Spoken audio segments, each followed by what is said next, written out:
The average skydiver jumps from a plane in free falls, reaching speeds exceeding 100 miles per hour in moments. Following the initial drop, the diver reaches a constant speed of about 120 miles per hour, also known as terminal velocity. Terminal velocity occurs when a falling body experiences zero acceleration and can't go faster. It's caused by air resistance or drag, which slows the body down by creating an opposing force to gravity. However, not all skydivers are average. In the highly competitive sport of speed skydiving, participants use scientific approaches and imagination to go beyond terminal velocity. Mark Calland is one of these competitors. He's a man who wants one thing: to go faster. It's the adrenaline rush. You know that you're going faster than most cars. The only thing that's faster than me is possibly a jet engine. You talk to people and they brag about the Ferraris and stuff like that, and you just turn around and say, well, sorry, I go faster than that. I've not even got an engine on me. Some people call speed skydiving the fastest sport in the world without an engine. The goal of the sport is simple. Just get out the plane and trying to go as fast as we possibly can in free fall. Because of air resistance, going faster while skydiving is more difficult than it appears, at least for human beings. A normal skydiver in free fall won't go much faster than 120 miles per hour.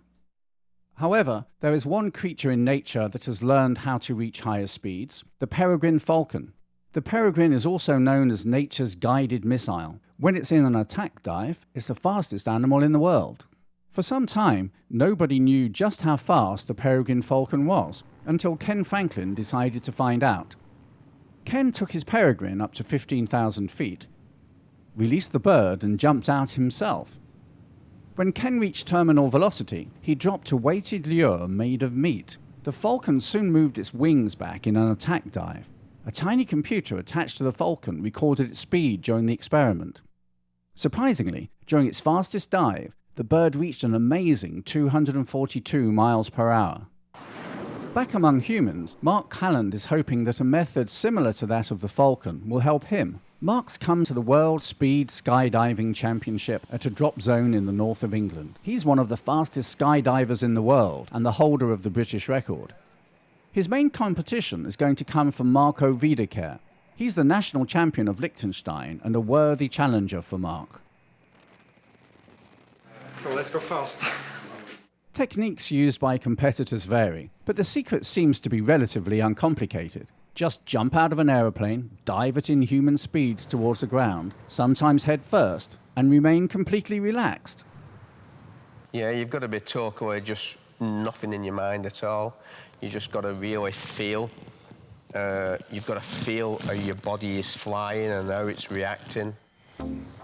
As Mark steps into space, he moves his head backwards and adjusts his body. By going head first, like the peregrine falcon, the effects of air resistance are reduced. Reasonably fast for my first jump. In the competition, participants use the average speed of their 3 best jumps. Speeds are measured by speedometers attached to their harnesses. Mark's first jump is 302 miles per hour. That's fast, but now it's Marco's turn. He throws himself from the plane, knowing that he must beat Mark's first dive speed. After 10 seconds, Marco reaches 100 miles per hour. By 16, he hits 200. 12 seconds later, he's done it. He's reached a new world record, 312 miles, or 502 kilometers per hour. Marco's got 502. It's now clear to Mark that he has some real competition, but he's confident that Marco can't maintain that high speed on every jump. Mark's focusing on going fast consistently. Besides, he's got something that may allow him to go faster. Speed skydivers use everything they can to improve their speeds, including special helmets and clothing. Using a wind tunnel to test the wind resistance of his body, Mark has developed a special suit with trousers, or what he calls pants, that fill with air. These pants are actually big air scoops on. The bottom half of the pants actually inflates, and it gives you the shuttlecock effect. When using the trousers, Mark's body is almost like a badminton shuttlecock. His strongly built upper body is like the rubber tip of a shuttlecock. His air-filled trousers are like the feathers at the other end. The trousers increase Mark's drag, but they give him much more control. Wearing them makes it easier for him to remain relaxed while he's hanging upside down and flying towards the earth. Gravity does the rest.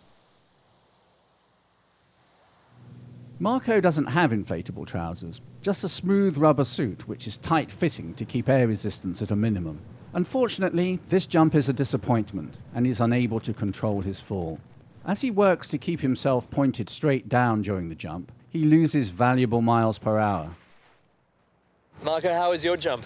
To the clouds and then got a little bit wobbling. Bit wobbly? Speed's not so high, the maximum speed. On his next and final jump, Mark, however, doesn't wobble. The skydive goes beautifully, and Mark is able to maintain control throughout it. His wind-filled clothing gives him the advantage he needs to achieve 3 very good jumps, and his average speed is the highest of all the competitors. Men's event, first place, Mark Calland. Mark's scientific approach to skydiving has paid off. For today at least, it's made him the best speed skydiver in the world.